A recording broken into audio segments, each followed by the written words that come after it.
I'm wondering if you have any notions, intuitions, ideas about why there's so much of an unawakened state among people, or what that's about, because it seems like awakened teachers are few and far between. Do It's you have any rare. ideas about that? Yeah. It's rare because it's scary. And yet, it's like a haunted house that's like at the carnival. It's all fake. The concept of mortality is horrifying, and most people would do anything to escape what feels like annihilation. The word Nirvana literally means extinction. It means the end of everything. That's just how it is. It means to end the reign of your conceptualized world. And it's not well represented in our culture. That some of the authentic realizations that have occurred through the ages and been recorded in some way have turned into religions which are just belief systems piled on top of what was an original and authentic awakening, or at least some degree of consciousness, insight into what I'm talking about. Mm-hmm. You have to be bold and unusual in a way. You have to forget about what everyone else is doing and be original. You have to be willing to question everything, even what I'm saying. I'm not asking anyone to believe in anything, not even close. But what I'm saying is useful. That's what I'm saying. I was telling someone recently that the words that you hear or read that are scriptural or authentic, those are like signs that point toward a destination. So if I wanted to go to Los Angeles, okay, I'm in Arizona, it's not too far, I would need to know where. If I didn't know how to get there, I would need signs to point me the way. Okay, that's what you're hearing now. It's saying, hey, this is where you go, and it involves some kind of action that you take. You have to take a step, you have to do something. So a sign pointing to Los Angeles isn't going to do anything. I mean, I can worship the words. I can, the big green highway signs that point, I could say, there it is. That's, okay, no, that's not it. Go to Los Angeles. It's something you do. It's essentially wordless. And you get there, and there it is. And there's nothing you really need to say to make it so. And when you see it, the awakened condition is really, it's a witnessing of everything that arises, like I'm talking about. So everything is kind of mentally mapped out. So if you don't have any attachment to that, everything is wonderful. Even, I've heard criticism of some cities that they're dark or they're violent. Of course they are. They should be, because they are. And then if I actually go there and I'm in a mode of acceptance, not that it's good or bad, that it is, then I'm in a sense at one with that, and then I can be helpful. I'm not mentally fighting it anymore. And that's what ends violence. So if Los Angeles, for example, is violent, or parts of it are, and I've heard that it is,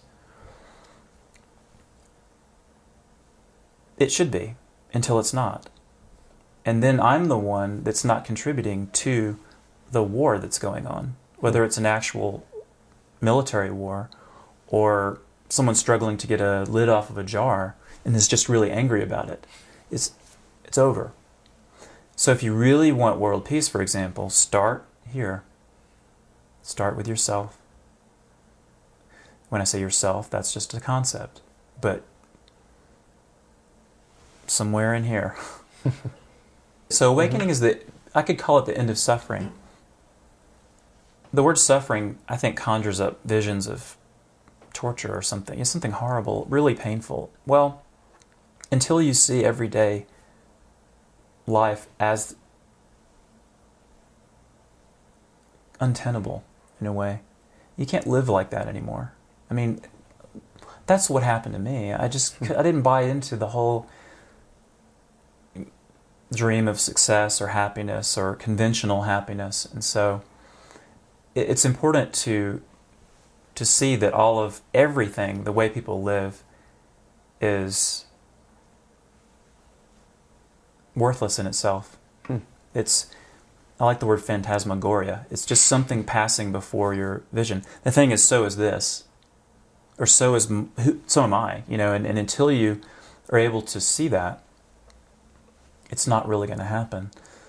So if you can start to be really honest and see, if you want to end suffering, is just start to see how you're dishonest with yourself. Start telling the truth. Things like that. So if someone's on this path and is working toward being real about their thoughts and releasing fears and attachments to those thoughts that bring on fears, do you have any suggestions for dealing with maybe one of the most universal fears that gets people down, and that would be the mortality, the fear of death? That's the root fear. We all fear, I would call that word terror. And it's interesting because there's a lot of talk now about terrorism. You cannot be terrorized. An awakened person, for example, cannot be terrorized. You can be tortured, but, terrorism isn't about pain as much as it is making people really afraid. And it's just not useful.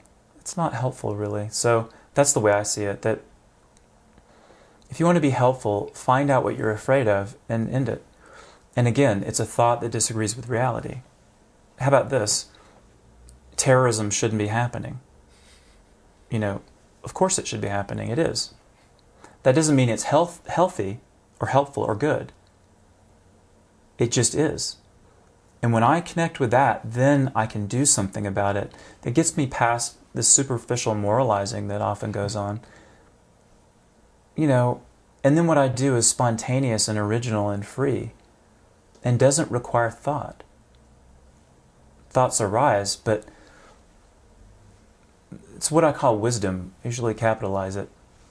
And it is spontaneous movement. It could be speech, it could be action, physical action, that arises out of a conscious state. And if you're practicing meditation or inquiry or prayer, some of these ways of seeing that thoughts are fundamentally untrue, you become more conscious, and then your actions become more spontaneous. You become more intuitive. And if there's, you'll do what you need to do. You can't really plan that. You can have a plan, but that's probably out the window, the first thing. If you can be awake in the moment, you'll do what's right. Not as opposed to wrong, but fundamentally appropriate. Very natural. It's sometimes a river is used as a metaphor. It flows. It meets obstacles with perfect movement, no stress. Let me put it this way.